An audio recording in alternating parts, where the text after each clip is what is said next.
Alors bonjour, bonsoir à toutes et tous. Nous sommes très heureux de vous accueillir pour cette deuxième rencontre Zoom de l'Université populaire.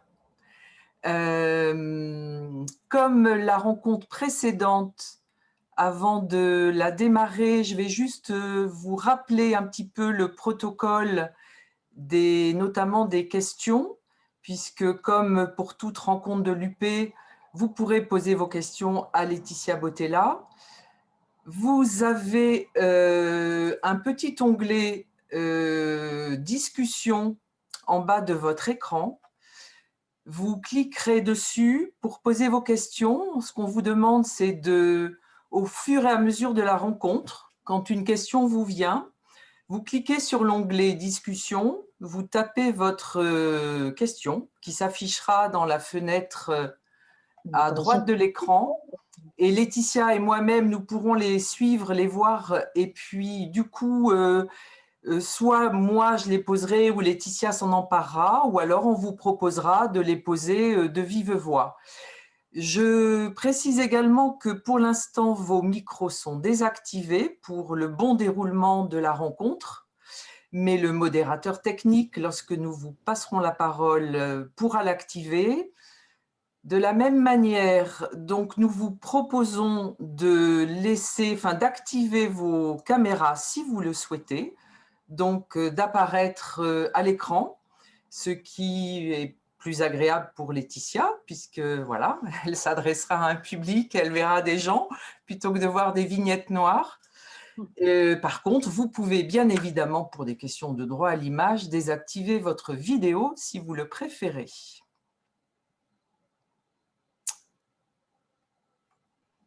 Voilà.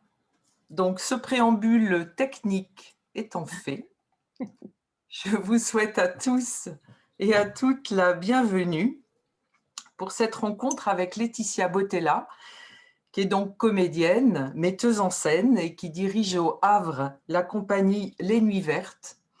Laetitia Bottella devait nous présenter début novembre sa pièce Breaking the News au Théâtre des Bains-Douches dans le cadre de l'opération Théâtre en création du Volcan. Et elle devait animer dans la foulée de son spectacle un atelier sur le thème de l'image, de la manipulation des images, puisque c'est le thème de Breaking the News. Alors le confinement a tout arrêté, le spectacle et l'atelier. Du coup, l'atelier s'est transformé en rencontre, même jour, même heure. Et la première question que j'ai envie de poser à Laetitia Bottella, c'est celle-là. L'atelier, on avait choisi de l'appeler Arrêt sur image, puisqu'elle devait nous faire travailler sur les images, la manière de les décrypter et de prendre conscience de la manière dont elles nous manipulent. Le vendredi 30 octobre, c'était le premier jour du confinement. Et pour toi, Laetitia, d'ailleurs, excuse-moi, je ne t'ai pas accueillie. Bonsoir. Très bien, tout Et va bien. donc, ce vendredi 30 octobre, c'était le premier jour du confinement. Et on était à 2 jours de la première de ton spectacle. Donc, je dirais que pour toi, ça a été un arrêt sur image extrêmement violent. Et la première question que j'ai envie de te poser, c'est voilà, qu'est-ce qui s'est passé à ce moment-là et quelles conséquences très directes et très concrètes a pour toi, pour ton projet et pour la compagnie, ce confinement? Alors, bonsoir à tout le monde. Je vois certaines têtes, je vous fais coucou. Donc oui, arrêt sur image. Écoutez, c'était un peu prophétique. On aurait peut-être dû appeler ça que la fête continue. Donc, donc du coup, oui, arrêt sur image est assez brutal. Après, voilà, depuis le mois de mars, les conditions, elles ont commencé à se dégrader. Et je sentais bien que de toute façon, ça n'allait pas se faire non plus dans une espèce d'euphorie générale et de facilité.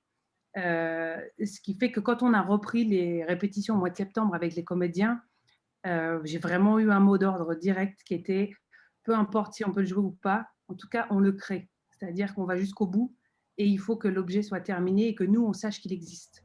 Ça, c'était vraiment le mot d'ordre.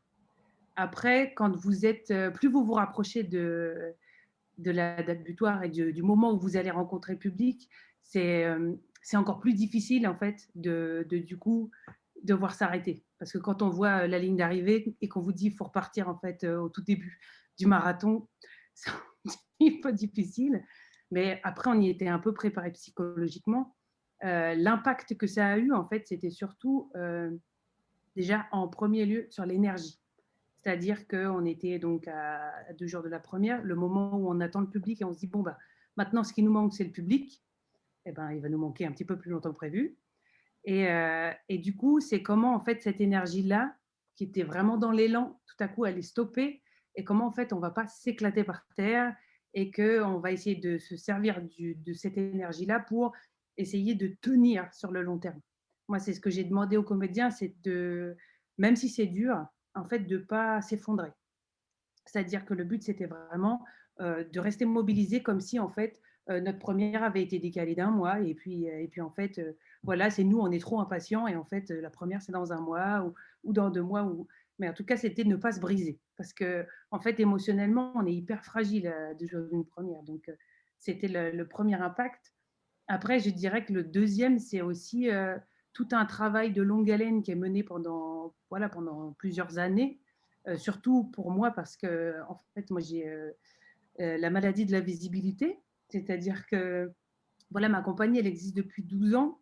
Après, je n'ai pas su tout de suite comment faire en sorte que les gens puissent voir mon travail, euh, que je puisse le présenter, le vendre, parce qu'en fait, il y a aussi cette dimension-là. Et du coup, ça a été un vrai travail pendant 2 ans où j'ai essayé de mettre ça en place et je me disais, enfin, ça y est, le fruit de tout ce travail qui est plutôt ingrat, on ne va pas se mentir, on y est arrivé. Et en fait, bah non, là encore une fois, c'est ça aussi qui est difficile, c'est que c'est un travail de longue haleine et qu'il va falloir voilà, essayer de le poursuivre sans perdre cet élan, sans perdre ce moment qui était assez crucial pour nous, parce qu'on avait réussi voilà, à faire venir des professionnels, on avait le public qui était au rendez-vous, donc voilà, ça c'était important. Après, il y a un enjeu aussi économique qui est évident, c'est-à-dire que monter une production, c'est beaucoup de partenaires. C'est-à-dire que nous, on a eu la chance voilà, d'avoir déjà en premier lieu le Volcan, qui a été notre coproducteur. Suite à ça, ben, en fait, quand vous en avez un, c'est hyper bien parce qu'en général, ça marche comme ça, vous en avez d'autres. Donc, on a eu un deuxième coproducteur, on a eu voilà, des subventions de la part du département, de la région, de la ville, on a eu de l'aide financière pour monter une production. Et une production, quand vous la montez, c'est d'une date voilà, qui commence là et qui s'arrête là. Et en fait, on ne prévoit pas de continuer les répétitions quand le spectacle est créé.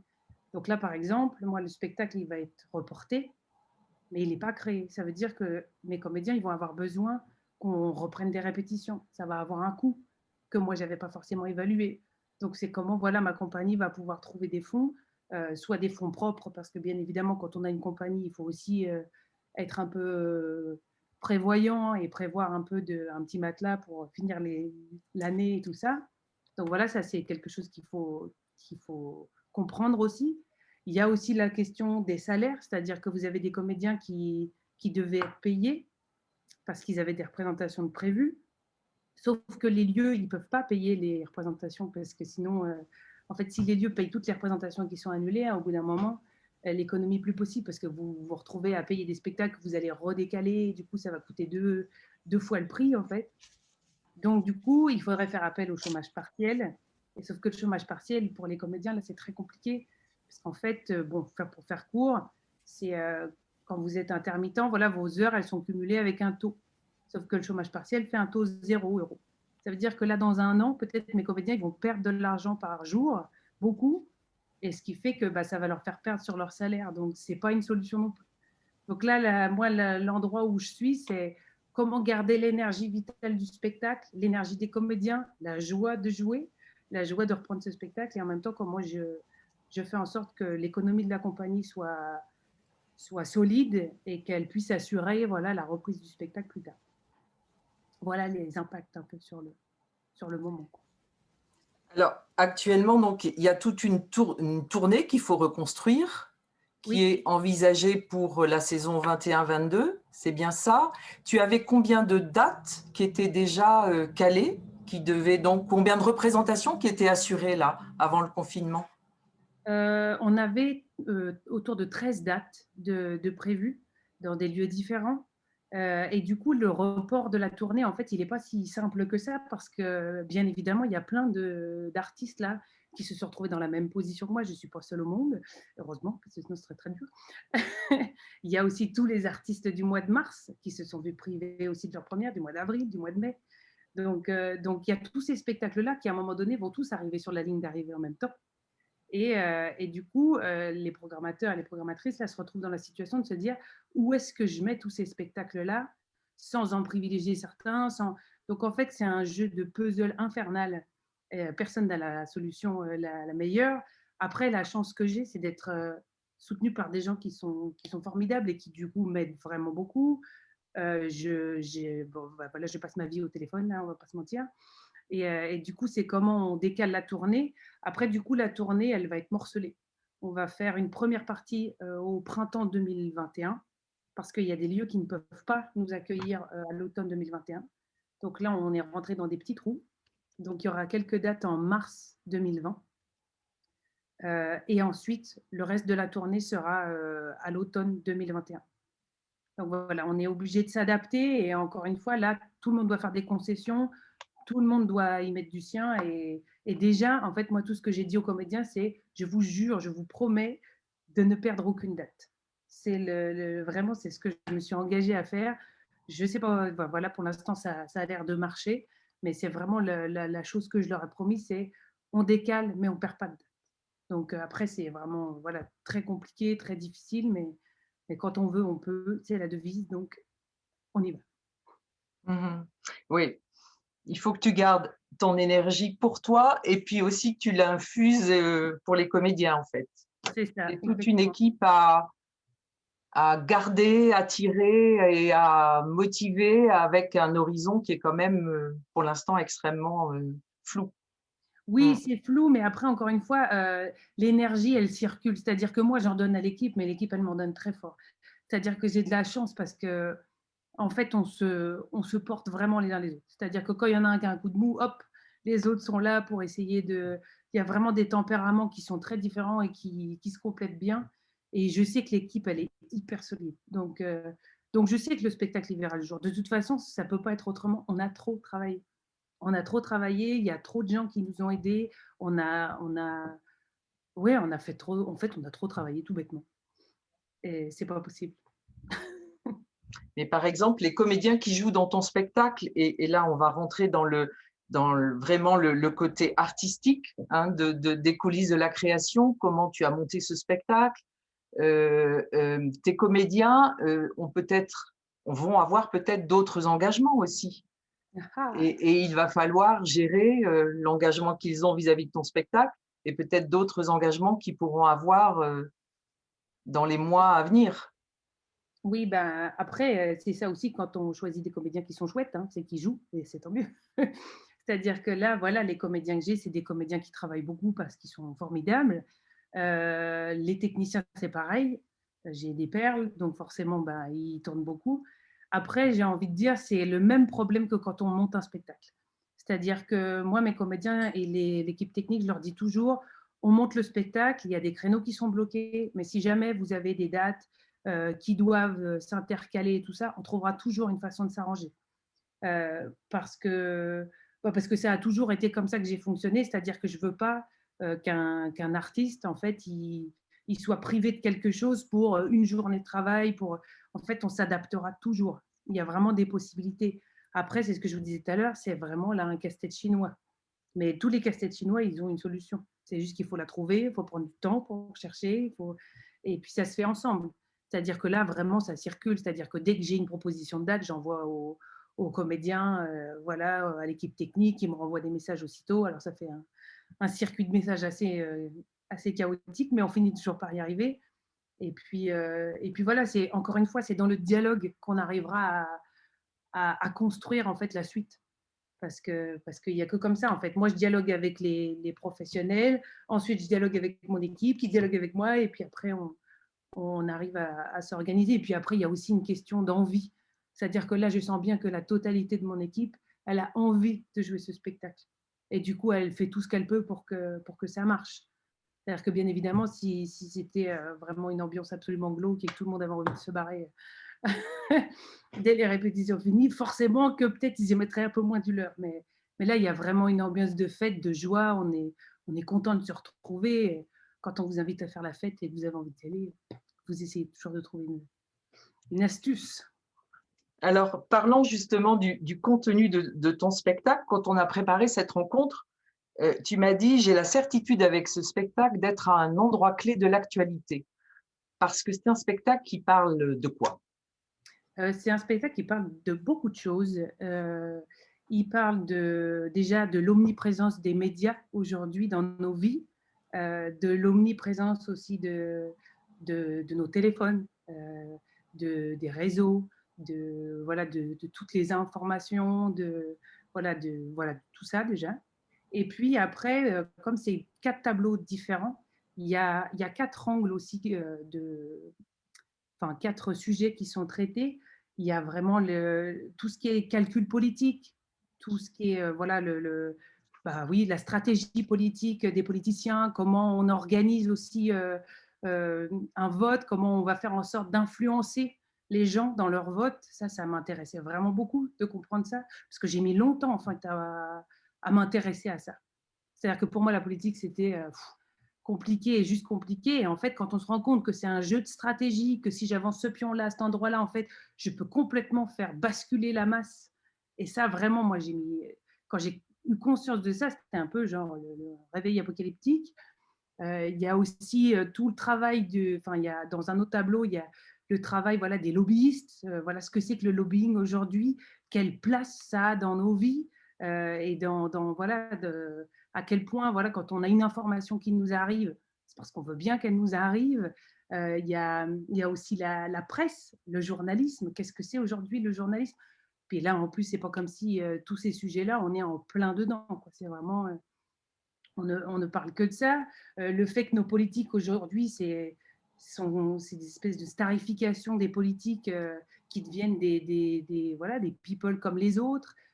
Comment en fait on est plus intéressé par ce qui se passe dans leur chambre que ce qui se passe vraiment sur le papier et à l'Assemblée. Enfin, il y a vraiment quelque chose de l'ordre du réveil, on va dire, ouais, du passage à l'âge adulte. Je pense que moi, il y a un moment donné où j'ai commencé à regarder le monde en vraiment regardant les fils, les liens, comment tout ça se tisse et comment, en fait, en ayant l'impression de maîtriser sa propre vie, on ne maîtrise rien du tout et qu'on est juste au milieu d'un espèce de foutoir de fils qui sont orchestrés, mais par tout le monde sauf nous.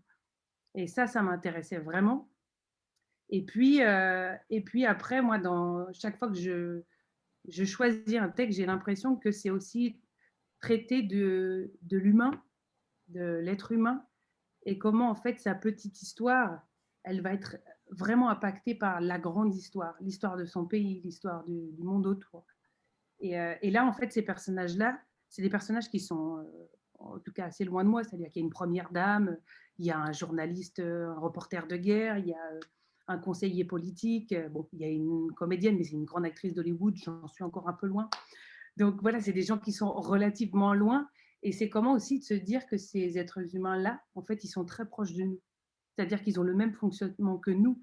C'est-à-dire à essayer de sauver sa peau, on va essayer de jouer ce jeu des médias, des images, mais qu'en fait, c'est un jeu tellement dangereux et les ficelles sont tellement bien tirées qu'en fait, il y a très peu de chances de réussir à gagner, quoi.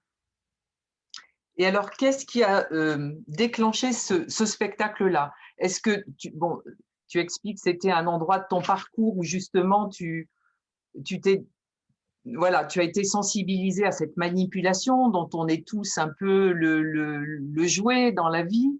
Et à ce moment-là, tu as eu l'occasion de lire ce livre, cette pièce d'Alexandra Badea. Ça a rejoint tes propres interrogations et tu t'es dit, je vais adapter ce texte. Comment s'est fait le rapport avec cette écriture-là, sachant que tu mets beaucoup en scène des pièces qui sont des pièces écrites par des auteurs contemporains et que ça, tu y tiens aussi beaucoup Oui, dans bah, ton théâtre. oui, exactement. Alors, oui, déjà le théâtre contemporain, je peux répondre juste en disant que moi, ma maladie à moi, c'est de ne pas savoir écrire. toute mon enfance, je me suis dit: «Je vais écrire, je vais écrire, je vais écrire». Puis j'ai écrit et puis j'ai relu et j'ai arrêté. Donc voilà. Et la chance que j'ai, c'est qu'aujourd'hui, voilà, il y a des auteurs, des autrices formidables qui décrivent ce que je sens, ce que je ressens du monde dans lequel je vis, que je voudrais dire, mais que je ne peux pas dire avec mes mots à moi. Parce que je ne sais pas faire. C'est comme ça, je ne l'ai pas eu, tant pis. Mais d'autres le font très bien. Et voilà, j'aime les pièces classiques, bien évidemment. Enfin, moi, j'ai eu des professeurs formidables qui m'ont fait aimer le théâtre classique, c'est pas la question. Mais j'ai envie, j'ai besoin de parler du monde d'aujourd'hui parce que j'ai besoin de le comprendre. Et puis parce que je m'adresse beaucoup, enfin, je pense que la jeunesse, elle a besoin qu'on lui parle du monde dans lequel elle vit pour essayer de, voilà, d'avoir un peu de recul et d'essayer d'avoir des clés de lecture sur le monde d'aujourd'hui. Parce qu'en fait, je pense que ce qu'il faut changer, c'est le monde d'aujourd'hui. Voilà, parler du monde d'hier, c'est hyper important pour la mémoire et il y en a qui le font très bien. Moi, ce qui m'anime, c'est le monde d'aujourd'hui et comment je peux, voilà, avec un spectacle, peut-être traiter de sujets fondamentaux qui se passent aujourd'hui et comment on peut commencer à changer des choses en essayant de, voilà, d'ouvrir la pensée. Après ce texte-là, je vais rendre à César ce qui est à César. Je l'ai monté parce que c'est Jean-François Drillon que j'ai rencontré pour lui parler d'un projet avec beaucoup de comédiens, beaucoup de monde, et qui m'avait dit c'est peut-être un peu beaucoup. Parce que voilà, je vous disais tout à l'heure que moi j'avais un vrai souci de visibilité. Et du coup, faire des spectacles avec beaucoup de comédiens, c'est beaucoup d'argent, c'est très difficile à tourner. Et du coup, c'est vraiment lui qui m'a dit essaye de voir si tu peux pas d'abord monter un spectacle euh, voilà, qui serait facilement montable, enfin facilement on s'entend, hein, mais qui soit facile à vendre et puis voilà, qui du coup permettrait vraiment de voir le travail sans que ce soit tout de suite une épopée ou l'Odyssée d'Homère. Donc forcément, ben, il avait raison. Donc du coup, ce que j'ai fait, c'est qu'avec une des comédiennes de la compagnie qui s'appelle Jade Collinet et qui est vraiment ma partenaire de travail, on s'est lancé dans voilà, lire énormément d'autrices et d'auteurs contemporains. On a fait en fait un listing de toutes les autrices et tous les auteurs d'aujourd'hui en essayant de se dire, voilà, à chaque fois, on lit les pitchs un peu de leurs pièces et on en sélectionne quelques-uns. Et on a fait une espèce de The Voice géant du théâtre contemporain pour faire une sélection. Et puis, on se les lisait et puis à chaque fois, on en mettait de côté en se disant, bon, bah là, voilà, il nous en reste 10, il nous en reste 5. Et puis, sur le profil de Alexandra Badea sur Arsena, il y avait le pitch de cette pièce qui n'est pas éditée, qui s'appelle Breaking the News, qui me titillait un peu. Je me disais, mais ça a l'air super bien ce truc-là. Et du coup, les choses sont bien faites aujourd'hui. C'est que nos auteurs sont vivants, on peut leur parler, c'est génial. Et les réseaux sociaux existent. Donc, je lui ai envoyé un petit message en lui demandant si elle acceptait de m'envoyer le texte, ce qu'elle a fait vraiment hyper facilement, hyper rapidement. Euh, et moi, j'ai eu un coup de cœur immédiat pour cette pièce. Pour le sujet qu'elle traite déjà, mais aussi pour sa forme, parce qu'elle a une forme génialissime, cette pièce. C'est-à-dire que vous n'avez pas de scène dialoguée. Vous avez de la narration et vous avez des personnages qui s'adressent toujours à quelqu'un au téléphone. Vous n'avez jamais de rapport entre deux personnes. Mais du coup, c'est vraiment jouissif pour le travail au plateau parce que vous êtes libre de répartir la parole, vous êtes libre de vraiment inventer un espace scénique. Ça joue énormément comme écriture. Et moi, c'est ça que j'aime aussi dans les textes, c'est quand le texte devient une espèce de matière, une glaise qu'on peut vraiment travailler au plateau avec les comédiens et c'est hyper agréable. Donc ça, c'est très important. Et puis aussi parce que moi, mon travail de mise en scène, il est aussi scénographique. C'est-à-dire que je prends des comédiens qui sont ma famille, hein, mais c'est des comédiens, voilà, c'est des corps, c'est des natures, c'est des voix. Et avec ça, j'ai un travail scénographique qui est toujours très intense, où le dispositif scénique va devenir vraiment le jouet principal. Et c'est comment on adapte la pièce à ce jouet-là. Alors bien évidemment, le jouet, il est défini par ce que je sens de la pièce. C'est-à-dire que là, je vous disais tout à l'heure qu'il y a beaucoup d'écrans, de choses qui empêchent de séparation. On n'est jamais en lien avec quelqu'un, on est au téléphone. Et du coup, c'était comment je crée cette notion d'écran, de frontière, sans utiliser la vidéo, parce que je suis nulle en vidéo. Donc, ce que je ne sais pas faire, je ne le fais pas. Donc, voilà, c'était comment, en fait, on trouve une espèce de symbolisme, de, voilà, de symbole qui va représenter ces écrans. Et du coup, est venue l'idée du plexiglas, l'idée voilà, de ces grands pans qui se séparent. C'était avant le confinement, tout ça, hein. Le plexiglas était à la mode après, malheureusement. À un moment donné, je me suis dit: «La pièce va devenir terriblement anxiogène, ça va être formidable, personne ne va vouloir venir la voir». Ou alors je me suis dit qu'on pourrait même la jouer dans les restaurants. Donc voilà, c'est une question de point de vue. Mais en tout cas, voilà, c'est comment cette pièce-là, elle était géniale aussi en tant que matière. Donc voilà, bon, je dis 1000 trucs, trop de trucs, je ne sais pas si je suis très Non, claire. non, pas du tout. Alors, c'est une pièce où tu joues. Tu es, enfin, voilà, il y a 2 comédiens et 2 comédiennes.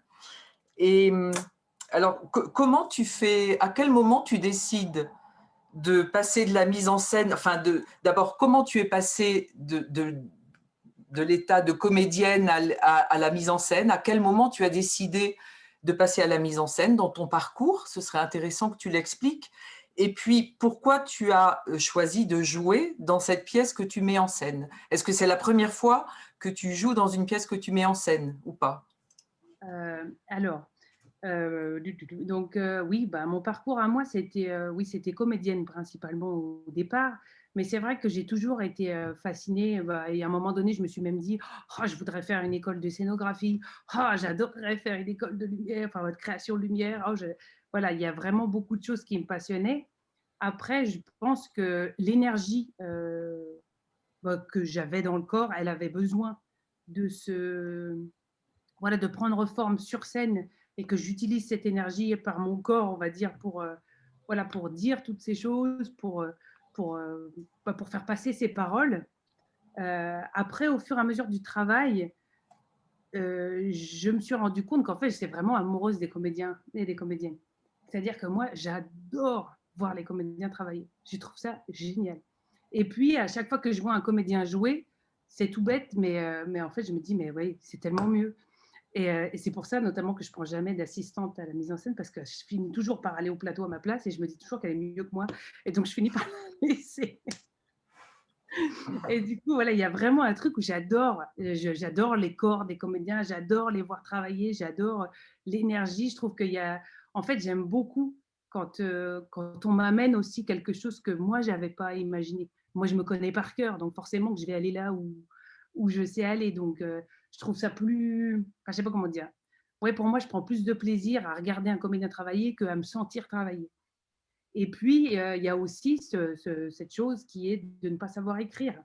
Et du coup, quand j'étais transcendée par un texte, bon, bah, j'ai été transcendée par un texte, mais c'était pour moi, quoi. Et je me disais, mais il n'y a personne qui veut le monter, personne ne veut le monter. Et puis, bon, en général, quand voilà, ça ne marchait pas, quoi, non. Donc, je me suis dit, bah, en fait, il faut que je les monte moi. Oui. Et puis, du coup, bah, voilà, il y a eu ce plaisir-là. Et puis, mettre en scène, c'est aussi créer une équipe. Et ça, j'adore faire ça. Moi, j'adore rassembler des gens et de se dire, on invente ensemble. Et, enfin, c'est vraiment chouette. Donc, il y a eu ça. Après, le fait de jouer dans les pièces que je monte, c'est la deuxième fois que je fais ça. Heu, bah, je me permets ce luxe-là parce que j'ai une équipe extraordinaire. C'est-à-dire qu'en fait, on ne peut faire ça que si, l'équipe, elle est vraiment cool. Parce que, avoir son metteur en scène qui joue avec soi et puis des fois, on est en train de jouer et puis, en fait, il voit dans mon regard que je suis pas dans la scène et que je suis en train de regarder ce qu'il fait. Il y a très peu de gens qui supportent ça parce que c'est pénible, en fait. Vous savez jamais si c'est le metteur en scène ou enfin la metteur en scène ou la comédienne en face. Mhm. Mais en fait, on est voilà, moi, les gens avec qui je travaille, c'est un endroit d'amitié aussi, un endroit de confiance où, où ils savent que si je les regarde, c'est parce qu'ils ont besoin à ce moment-là que je les regarde.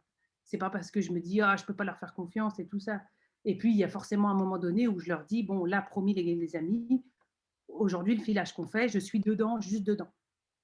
Bon, je mens très souvent, mais en tout cas, j'essaie qu'on ait des espèces de rendez-vous comme ça.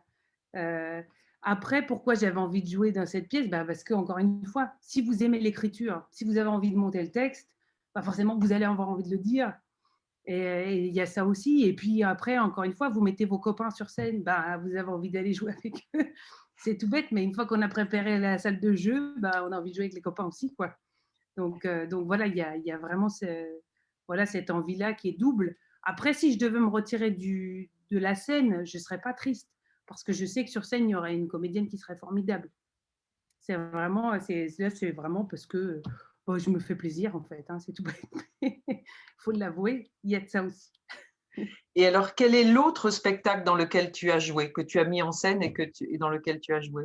Alors, c'était le tout premier qui s'appelait Le Chant du tournesol, qui était une pièce d'Iri Nadal, qui était un spectacle, à 3 comédiens et pareil, en fait, c'est drôle parce que c'était un peu le même, c'est-à-dire que c'était pareil, un spectacle où on était quasiment tout le temps sur scène tous et il y a aussi ça, en fait, je me rends compte dans mon travail, c'est que, souvent, j'ai envie que les comédiens soient comédiens et manipulateurs de l'espace. Que ce soit eux aussi qui transforment l'espace, euh, parce qu'en fait, je pense qu'un comédien qui agit sur le plateau, il n'est pas dans le spectacle de la même façon qu'un comédien qui rentre, qui joue et qui ressort.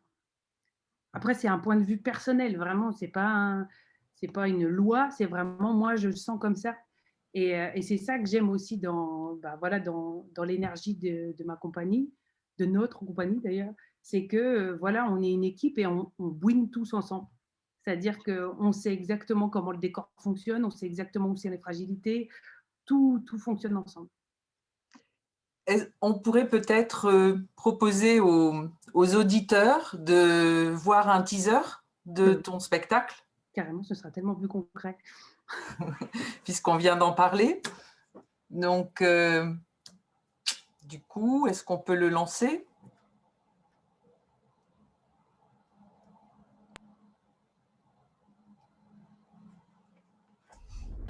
Il nous faut des victimes à partir de maintenant. Il doit y avoir des gens qui meurent dans cette guerre. On me le demande. On est en plein naufrage et personne ne bouge. On est resté à 2 dans ce combat. Alors tu m'écoutes. Depuis 2 ans, je me bats pour cette cause. Un matin spa et piscine te ferait du bien. Mais sauver qui? On ne sauve personne, c'est une blague! Si l'autre remporte cette région, on sera balayé de l'histoire. Oui, c'est dégueulasse. Mais les gens ont besoin d'avoir peur. C'est la peur qui les tient debout. C'est la peur qui leur donne envie de se battre.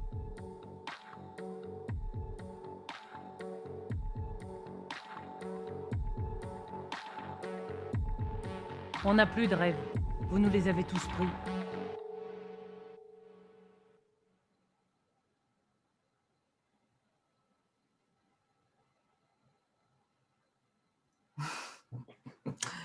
Ouais, ça doit être un petit peu émouvant de voir ça, mais bon, ce n'est Oui, que partie remise, puisque on aura dans quelques mois le bonheur de voir cette pièce. c'est ça, bah oui, après, voilà, c'est vrai que les premières fois où j'ai dû regarder le filage, c'est difficile.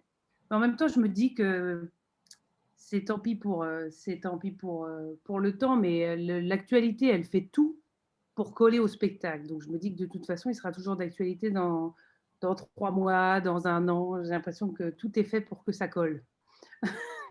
Donc voilà, je me console comme je peux. Après, ça me désespère hein, que ça colle.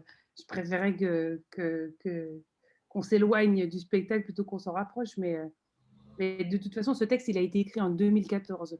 Aujourd'hui, on est en 2020 et il est encore d'actualité. Donc, ce n'est pas en 2021 qu'on aura révolutionné la façon de fonctionner de notre pays, de notre monde, je pense. Donc voilà, je sais que la parole de ce spectacle, elle va résonner encore longtemps parce qu'Alexandra Badia, c'est une femme qui est incroyable. Enfin, vraiment, enfin, elle écrit un nombre de textes considérable. Après, voilà, elle écrit beaucoup, donc voilà, il y a des pièces que je préfère à d'autres, mais il n'empêche elle est hyper clairvoyante. Il y a quelque chose d'hyper précis, elle regarde le monde avec un œil de lynx. Donc voilà, moi je lui fais confiance à elle en fait. Et du coup, je sais que voilà, le spectacle il sera toujours d'actualité, il ne sera pas obsolète dans un an ou deux. Quoi. Alors, on a parlé de ton travail de mise en scène et de cet appétit, de cet amour pour la mise en scène. Tu avais envie de lire quelques extraits de Peter Brook Oui. qui, voilà, qui Bon, alors, rejoignent. Vas-y, oui. dit comme ça, Peter Brook, ça peut faire un peu peur, genre on va lire. Mais c'est vraiment, je pense que cet extrait-là, il résume tellement ma vision du travail, en tout cas le mien, encore une fois, c'est un point de vue personnel. Et puis de la compagnie, que voilà, en plus, il parle tellement mieux que moi, que je me suis dit qu'au lieu de, voilà, de bafouiller avec mes mots à moi, lui saurait dire très bien ce que je ressens moi quand on travaille, en tout cas, voilà, un spectacle, quand on monte un spectacle, et voilà. Donc c'est un extrait de Climat de confiance. Je me suis dit aussi que le titre était très bien en ce moment. On t'écoute. Alors, donc il répond à une interview. C'est curieux comme un seul mot peut créer des malentendus, parfois durant des siècles. Le théâtre francophone souffre terriblement de ces mots, metteur en scène et mise en scène, dont l'expression est prise au pied de la lettre et utilisée couramment alors qu'elle ne correspond pas du tout au métier. Si, au lieu d'écrivain, on qualifiait, vous, les journalistes, on vous qualifiait de metteur sur papier, cette dénomination risquerait de changer profondément la manière dont votre activité est reçue et comprise par les autres. La mise en scène n'est pas un acte de domination de la scène. Croire qu'elle consiste à dominer tous les éléments scéniques résulte d'une identification personnelle où l'on tombe dans ce qui est un autre piège de notre époque, le désir de s'exprimer à tout prix.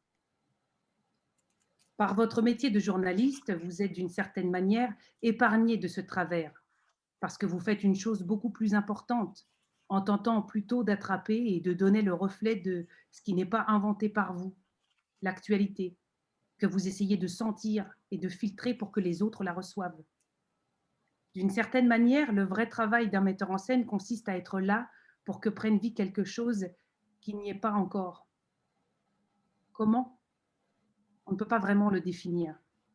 On ne peut pas faire des codes de mise en scène ni créer des systèmes et des recettes. En fait, c'est très difficile à expliquer que quelque chose dépourvu de vie devienne un beau jour vivant, nécessite un travail précis, long et concret. C'est tellement difficile, tellement fragile. Aucun metteur en scène ne peut y arriver tout seul. Il a besoin d'être aidé tout le temps. On peut avancer qu'un metteur en scène est généralement quelqu'un qui est incapable de faire quoi que ce soit tout seul.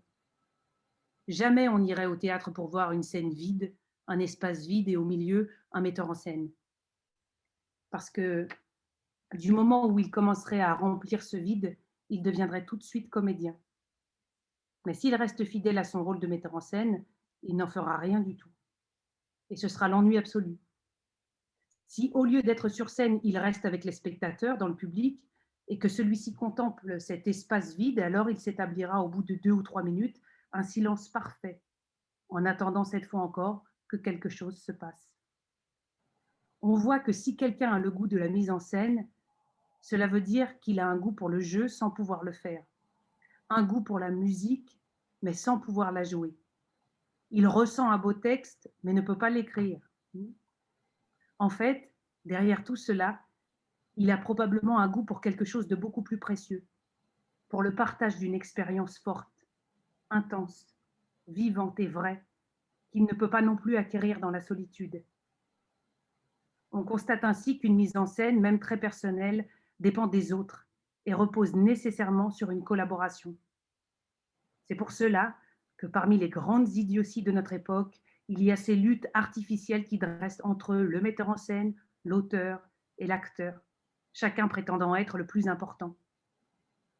On peut dire que tous ceux qui travaillent autour d'une pièce sont importants, ou au contraire que personne ne l'est. Seules la vérité et l'expérience sont importantes. En affirmant cela, on revient au point central. Le metteur en scène a besoin d'être aidé, peu importe d'où vient cette aide. Ce pourra être un technicien, comme cela m'est déjà arrivé, qui vous souffle à un certain moment. Tu sais, ce serait beaucoup mieux si tu faisais ceci ou pas cela. Et voilà. Merci. À ce stade-là de notre rencontre, il nous reste à peu près 20 minutes à être ensemble. Je propose aux auditeurs, ceux qui veulent, peut-être de poser des questions. Donc, je rappelle la procédure. Vous avez un petit onglet « Discussion » en bas de votre fenêtre si vous avez un PC ou un onglet « Converser » si vous avez un Mac. Vous cliquez dessus, vous posez votre question, enfin vous la tapez et puis on pourra après la poser à Laetitia. Alors pendant que vous vous livrez à ce petit exercice pour ceux qui le souhaitent, Laetitia, moi j'ai envie d'aborder aussi tout ce que tu fais sur le territoire havrais. Tu es une passionnée donc de littérature, tu participes à énormément de choses sur le territoire, d'événements littéraires. Tu as créé aussi un café littéraire, Cali, dont tu vas nous parler. Tu es aussi quelqu'un qui aime aller à la rencontre des publics d'une manière non conventionnelle, en dehors des plateaux de théâtre. J'ai omis de rappeler en début de rencontre que peut-être les spectateurs du Volcan t'ont déjà vu avec un spectacle qui s'appelait Boubou les quatre yeux, que nous avons proposé dans le cadre du Volcan Junior. Spectacle que tu as installé dans un bus. Tu peux nous en dire un petit mot ? Oui, oui, en fait, moi, je viens d'une famille où on n'aime pas beaucoup lire, on ne va pas au théâtre et tout ça, c'est très bizarre. Donc du coup, tout mon travail, en fait, toute ma vie, je pense que tout ce que je fais, je me dis, est-ce que mes parents auraient envie de venir? Est-ce que ma famille aurait envie de venir?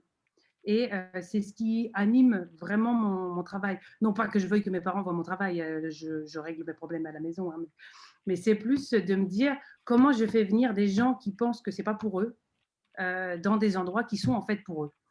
Mais simplement, il y a cette espèce de peur du théâtre. On en parle depuis des années. Hein. Je ne suis pas en train de dire que j'ai pondu le truc. Hein. C'est juste que voilà, il y a une partie de la population qui pense que c'est réservé à un élite, que c'est trop compliqué, que c'est chiant à mourir, et voilà.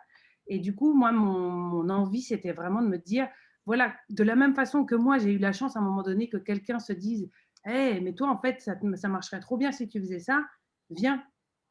Et de dire qu'en fait, c'est juste encore une fois, c'est une invitation au jeu. Notre métier, c'est jouer. Donc, on invite au jeu. Après, c'est un jeu qui nécessite du travail, qui a des règles, bien évidemment. Mais par contre, c'est un jeu, donc il faut que ce soit ouvert au plus grand nombre. Donc, tout mon travail, il est basé là-dessus. C'est-à-dire que si je monte des spectacles, c'est parce que j'aime les textes, bien évidemment, mais c'est aussi parce que c'est pour le public. Parce que je veux que les gens entendent cette parole-là, parce que j'ai envie d'en parler avec eux, parce que j'ai envie que les consciences, elles avancent ensemble et qu'on discute et choses comme ça. Et du coup, désacraliser l'objet théâtral, c'était aussi désacraliser le lieu. Et se dire qu'il y a théâtre à partir du moment où quelqu'un se place devant quelqu'un d'autre et qui commence à donner une parole. Voilà, un texte ou choses comme ça. Donc, il y a eu plusieurs possibilités, déjà par l'atelier, tout simplement, en donnant des ateliers, en faisant des formations, en allant au contact de publics très variés. C'est-à-dire que moi, je travaille beaucoup voilà, avec des groupes d'adolescents, parce que c'est le public qui, je pense, doit être vraiment le public cible du théâtre. C'est-à-dire que ceux qui vont remplir les théâtres de demain, c'est eux. Et si on les sensibilise suffisamment, ils vont y prendre goût et ils vont le faire naturellement. On ne sera pas obligé d'y aller au forceps tout le temps. Donc voilà, par les ateliers, le jeu, ça a été la première démarche. Après, j'ai la chance de faire partie de la compagnie des Improbables depuis quelques années. Et c'est vraiment eux, en fait, qui m'ont appris à être tout terrain. C'est-à-dire que, en fait, c'est une discipline qui est tellement impopulaire et qui est tellement impopulaire, que du coup, ils sont obligés de faire avec tout et rien et de se dire, eh ben, même si c'est dur, on y va, parce que là où on va, peut-être d'autres n'iront pas. Et en fait, j'ai appris vraiment beaucoup à leur contact sur ce côté, le théâtre peut être amené partout. Et en fait, si on a envie, ça va marcher, ça peut être joyeux. Et puis petit à petit, à se dire, mais en fait, on peut aussi créer des infrastructures, créer des structures qui vont être attractives, qui vont donner aux gens aussi ce truc de se dire, ouais, quand on fait des trucs dans les quartiers, c'est forcément dans des trucs un peu pourris. Et de se dire, bah non, on va vous amener aussi des jolies choses, des jolis endroits. Et donc, il y a eu le bus des Improbables, qui est un bus, un car de l'armée, qui a été transformé en salle de spectacle. Donc déjà, ça, c'est quand même quelque chose. Voilà, on envoie des images. Donc ce bus, voilà, il a été sillonner un peu les quartiers QPV du Havre et puis la campagne normande. Euh, et on a monté un spectacle dedans qui s'appelait Boubou les quatre yeux sur le harcèlement scolaire, où le but, c'était vraiment de se dire, voilà, il y a un vrai souci autour du harcèlement à l'école. Comment on fait en sorte que les enfants qui veulent pas aller au théâtre, que ça saoule, en fait, c'est le théâtre qui vient dans leur école, et comment ça devient un objet hyper génial, trop chouette, de rentrer dans un bus, les comédiens sont juste quasiment à vos pieds, ils parlent de personnages qui sont exactement comme vous, et du coup, comment voilà, ça libère la parole aussi, cette proximité. Là, on voit toutes les petites têtes des petits pipous qui sont vraiment collés aux comédiens, et du coup, ils reçoivent la pièce, mais d'une force, c'est assez impressionnant. Donc voilà, il y a eu ce bus. Et puis après, voilà, ça c'était pour l'aspect théâtre. Et puis après, il y a eu la question de la littérature, parce que la littérature, je pense qu'elle est encore plus malade que le théâtre sur la désacralisation et sur le côté populaire. C'est-à-dire que voilà, la littérature, quand vous dites littérature, déjà, les gens fuient. S'ils ont entre 14 et 18 ans. Donc, c'était voilà comment on trouve un bel objet, comment on fabrique un bel objet qui va faire que les gens vont avoir envie de venir. Et cette idée d'un chapiteau, déjà, il y avait l'idée voilà, de nos souvenirs d'enfance, du cirque, de ces choses où, en général, ça crée de la joie. Vous dites à un enfant, on va au cirque, il fait rarement du boudin. Et puis de se dire qu'en fait, ce chapiteau va être ouvert et que du coup, en fait, on peut passer. Parce que la littérature, c'est ça aussi, c'est comme un poème. C'est-à-dire en fait, je vais en entendre une bribe, ça va me résonner dans la tête, et puis peut-être que je ne vais pas avoir le temps de tout écouter, mais au moins j'ai reçu ça, au moins je l'emmène avec moi. Et du coup, voilà, c'est vraiment ce rapport-là aux gens aussi, en ayant cette comment dire, c'est pas une pudeur, mais cette délicatesse-là de leur dire, vous n'êtes pas obligé de tout écouter, vous n'êtes pas obligé de tout aimer, mais juste ce petit moment-là que vous allez attraper, déjà peut-être qu'il va vous donner le goût. Et en fait, ces objets-là, moi, je vois bien le rapport au public, il est incroyable. C'est-à-dire que là, cet été, ce que je disais, c'est qu'avec le Cali, on a touché 3500 spectateurs. Vraiment, moi, j'ai été hallucinée, et des spectateurs vraiment de tous horizons. Vous aviez des gens du centre-ville, des personnes âgées, des jeunes, des enfants, il y avait plein d'enfants. On avait des gamins de quartier, on avait les parents, c'était génial parce que c'est un temps convivial. On réapprivoise aussi la notion de faire quelque chose en famille. Et c'est super. Enfin, il y a vraiment quelque chose qui est trop bien, qui n'est pas juste on va regarder un dessin animé à la télé en famille, et c'est trop bien. Et voilà, et puis même pour les comédiens, parce qu'en fait, c'est toujours la même équipe. Moi, je travaille vraiment souvent avec les mêmes personnes. C'est que pour nous, ça nous enrichit aussi dans notre façon de travailler, c'est-à-dire aller au contact des gens comme ça tout le temps. Ça nous permet de ne pas oublier que c'est pour eux qu'on monte des spectacles. Parce qu'en fait, monter un spectacle, c'est beaucoup de travail en amont. C'est aller voir des tutelles, demander de l'argent, aller voir des directeurs, des directrices de théâtre. C'est devoir plaire aussi à des structures, à des villes, à des régions. Et parfois, on en oublie que la cible première, ce n'est pas eux, c'est le public. Et ça, pour moi, c'est important parce que monter un spectacle pour des tutelles, c'est pas, le spectacle n'aura pas la même tronche que si on le monte pour un public lambda.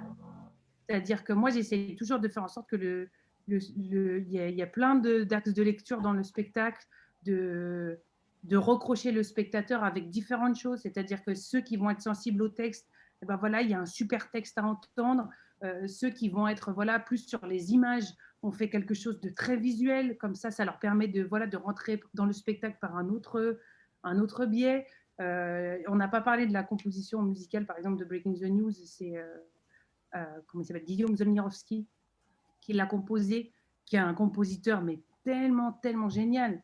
C'est-à-dire qu'il arrive à faire une musique qui sert le texte, qui suit le texte et qui en même temps est tellement contemporain, tellement électro, tellement hip-hop, avec des sonorités qui sont très jeunes, que du coup, tous les spectateurs, peuvent rentrer dedans.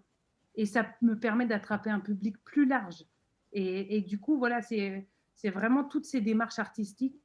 Moi, elles n'ont qu'un seul but, c'est de faire en sorte que le public soit le plus large possible. Vraiment.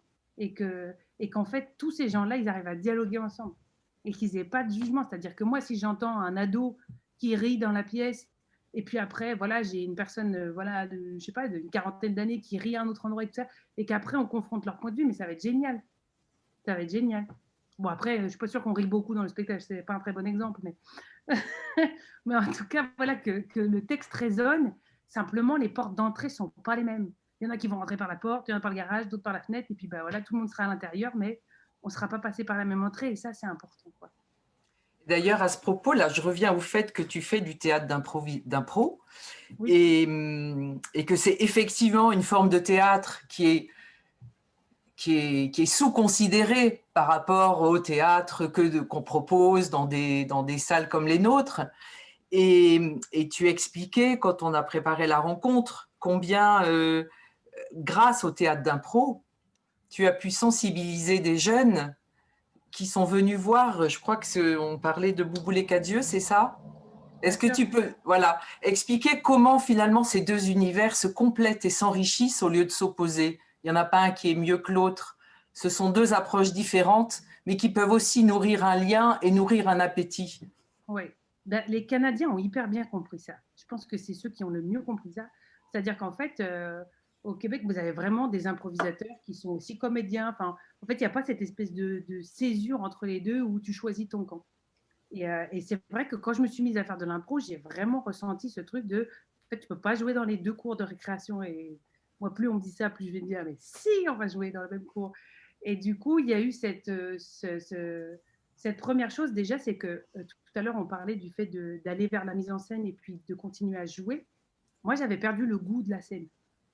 Euh, En fait, à force de jouer dans des spectacles, je pense aussi la frustration de ne pas mettre en scène a fait qu'à un moment donné, j'avais plus goût à être sur scène. Je faisais ce qu'on me disait parce que je suis une très bonne élève, mais j'étais pas animée. Et ce qui fait qu'à un moment donné, je sentais mon désir de la scène moins fort.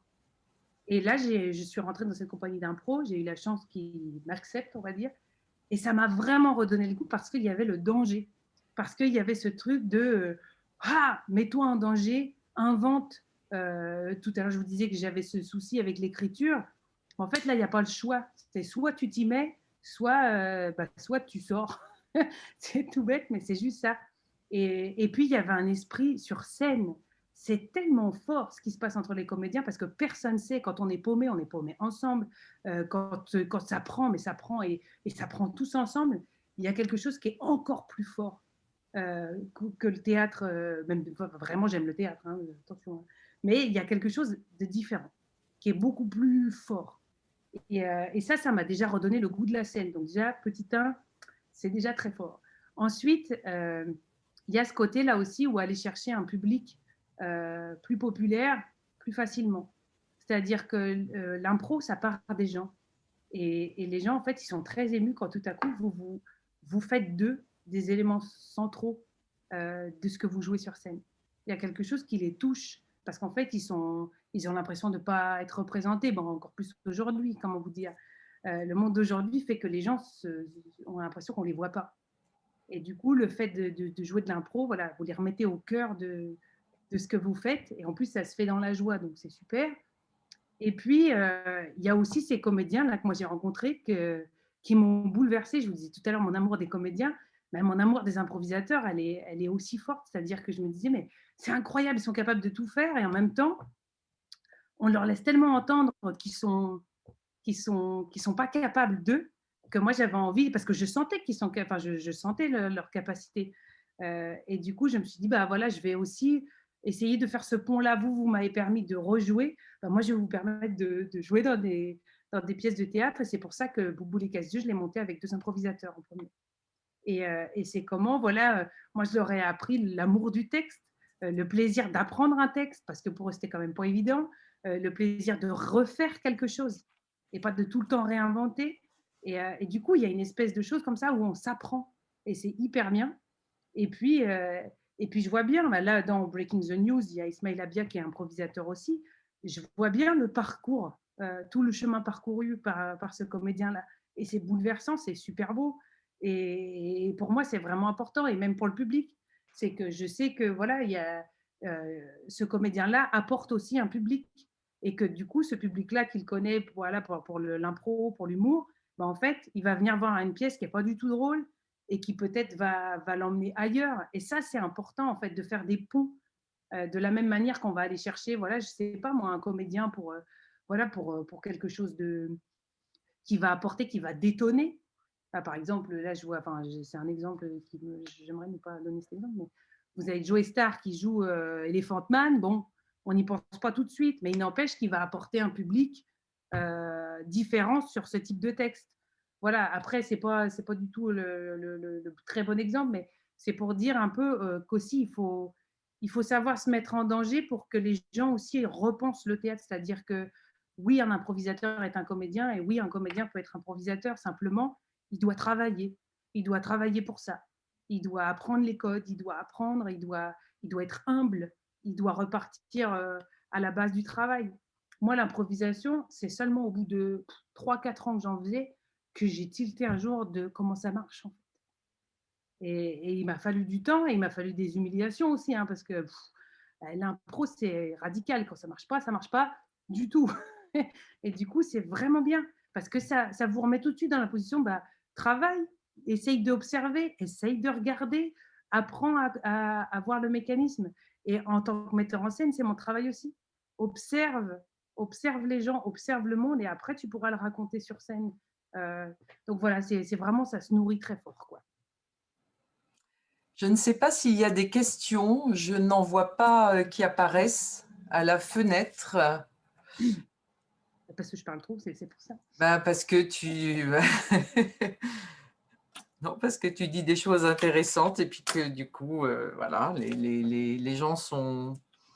Voilà. Leur curiosité est comblée. Est-ce que dans les... C'est un peu compliqué de te poser ce type de questions, bien évidemment, mais sachant que ce spectacle-là est reporté pour les prochaines représentations, donc tu as dit en mars prochain ou à l'automne 2021, du coup, qu'est-ce que tu as déjà dans la tête des envies ou des mini-projets qui pourraient voir le jour dans les mois prochains, à titre personnel peut-être, parce qu'évidemment, tu ne vas pas recréer un spectacle maintenant, mais des idées je sais pas, d'auteurs que tu as envie de lire ou que tu aurais envie de mettre en scène, et des ouvrages comme ça dont tu vas t'emparer. Comment tu vois un petit peu les mois qui viennent? Ça s'est fait très vite, c'est-à-dire que, en fait, quand ça s'est arrêté, moi là, vraiment, je rampais au sol, et je me mouchais très fort. Donc, je me suis dit, voilà, la seule chose qui me sauvera toute ma vie, c'est de lire. Donc, voilà, j'ai commandé un nombre de pièces considérable. Je lis. J'essaye de lire des auteurs et des autrices que je ne connais pas, pour essayer de vraiment, voilà, me remplir de tous ces mots, me remplir de toutes ces visions. Après, moi, j'ai vraiment la maladie du ne pas savoir m'arrêter.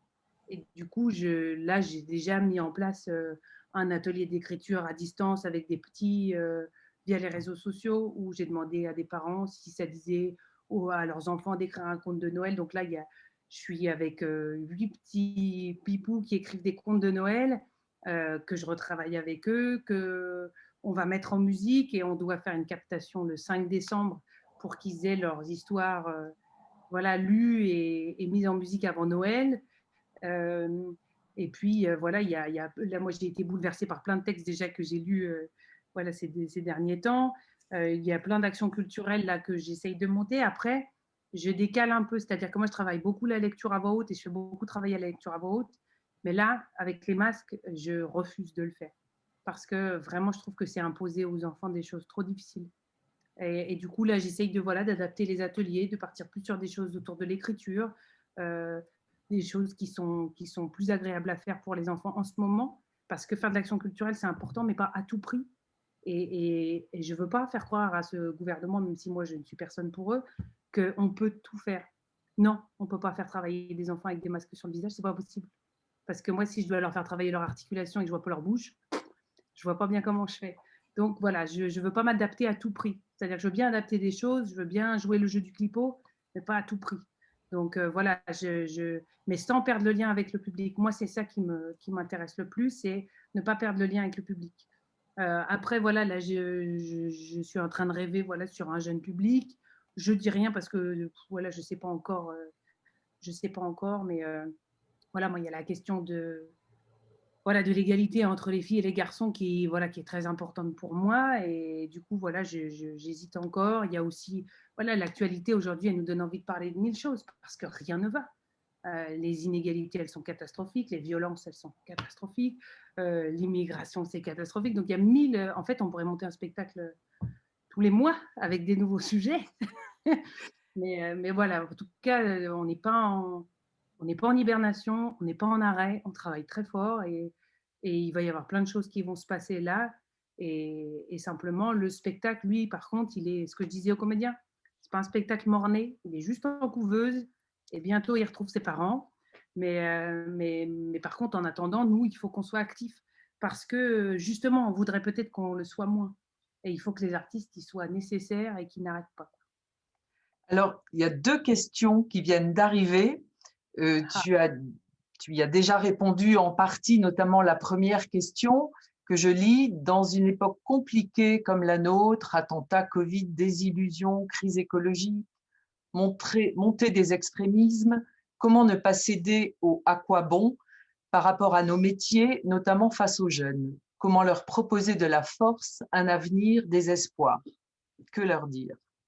Eh ben, tout simplement, leur dire ce que nous, on aimerait qu'on nous dise, en fait. Parce que nos jeunes aujourd'hui, c'est rien à foutre de rien. Je pense que s'il y a une phrase qui les résume bien, c'est ça. Mais sauf qu'en fait, rien à foutre de rien, ils se transforment très vite en je veux te croire. C'est-à-dire que les ados, il leur faut pas grand-chose pour avoir envie de vous croire. Vraiment. Il n'y a qu'à voir quand on arrive dans un atelier, qu'on leur dit on va faire de la lecture à voix haute, qu'ils nous regardent en mode oh mon Dieu, au secours, et qu'au bout d'une séance, ils sont déjà tous motivés.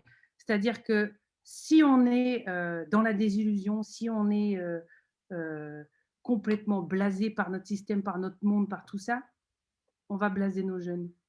Et pourquoi nos jeunes ils sont blasés? Parce qu'ils passent leur temps à regarder les réseaux sociaux, à regarder les images qu'on leur donne à voir, à regarder tout ça, qui fait qu'en fait, c'est fait pour ça. C'est fait pour créer leur désillusion, pour créer leur docilité, pour créer le fait que de toute façon, ils ont perdu tout espoir de se battre, de se révolter, tout ça. Et nous, on est là, non, pour justement remettre du feu là où on a mis trop d'eau. Donc vraiment, je pense que le rôle des artistes, là, c'est, il n'y a pas de à quoi bon, il y a qu'est-ce qu'on fait, comment on le fait, et surtout avec qui et pour combien de personnes, c'est tout. Mais à quoi bon, jamais. Ils me font péter les plombs. Vraiment, je suis très en colère, il n'y a pas de problème. Mais cette colère-là, je veux qu'elle ne soit pas dans le vide. Il faut qu'elle soit créatrice. Il faut qu'elle soit… faut qu'on dénonce, faut qu'on dise, faut qu'on s'émerveille aussi, en fait, parce que c'est ça le plus important. C'est réémerveiller les jeunes, quoi. Parce qu'on veut trop nous dire que tout est loose, tout est manipulation, ok, mais c'est aussi le plaisir de déjouer la manipulation. C'est un plaisir aussi de se dire, bah, en fait, moi, je vais me décaler, je vais regarder les choses autrement, et puis, à mon échelle, je suis capable d'influencer quelque chose. Tout à l'heure, je disais comment la grande histoire, elle influence la petite, mais toutes les petites histoires, les unes avec les autres, elles bousculent la grande, et c'est ça qui est important. Et c'est de se dire que ça a été fait depuis toujours. Il y a toujours eu des mouvements de révolte, des mouvements et qu'il faut que ça continue. Et la révolte, c'est pas uniquement on fout le feu. Et la révolte, c'est aussi de dire, d'écrire, de continuer à jouer, de continuer à s'enthousiasmer, à être heureux, à être ensemble et pas renoncer à ça, quoi. Bah écoute, je crois qu'on a compris que tu n'étais pas arrangé dans le camp des aquabonistes, mais que tu as au contraire une formidable énergie pour faire bouger les choses. Il est déjà plus de 19 heures. Donc, il va être temps de se quitter. Alors, je vous rappelle plusieurs choses. D'abord que cette rencontre a été enregistrée.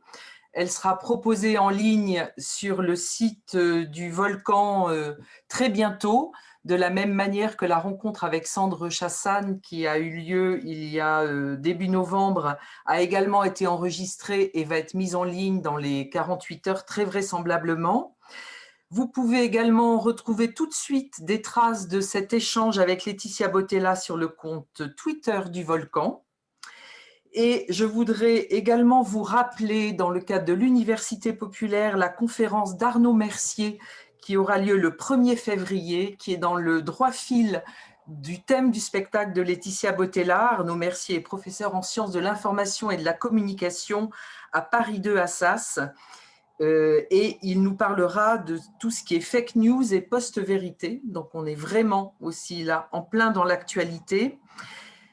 La prochaine rencontre de l'Université populaire en ligne, ce sera le 14 décembre avec la compagnie artistique La Magouille, où là, nous parlerons d'un tout autre sujet qui est le sujet des EHPAD et de la sexualité des personnes âgées vivant en EHPAD, thème à partir duquel la compagnie La Magouille a fait un spectacle de marionnettes que nous espérons très fort vous pourrez voir au mois de janvier au Volcan. Voilà, Laetitia, tu as le mot de la fin. Oui, gardons notre enthousiasme et notre joie. Et oui, il faut que nous, on rayonne si on veut que le monde rayonne, je pense. Eh bien, merci à toi. Merci à tous de nous avoir écoutés. Et puis, à bientôt. Merci beaucoup. Merci, Laetitia. Au revoir.